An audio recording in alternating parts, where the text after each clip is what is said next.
તો વાત કરીએ મહેસાણાની, તો મહેસાણાના બહુચરાજી ગ્રામજનોની વડાપ્રધાન નરેન્દ્ર મોદીજીના જન્મદિવસ નિમિત્તે વિશાળ ભેટ મળી છે।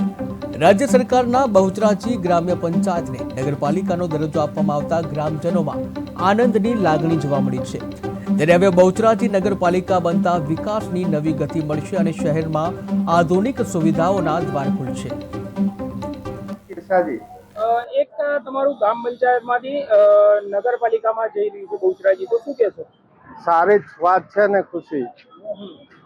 કેટલી આમ નગરપાલિકા બનવા જઈ રહી છે તો કેટલી લાગણી અનુભવો છો આપ? અરે સારામાં સારું સાહેબ, વિકાસનું કામ ઝડપી થાય।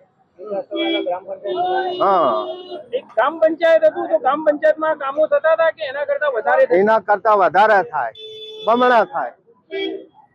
નગરપાલિકા જે લાવવાનો કોઈ લાવનાર વ્યક્તિ હોય કે સરકાર તરફથી જે થઈ છે એ બાબતે આપ શું કહેશો? સારી વાત છે ખુશીની।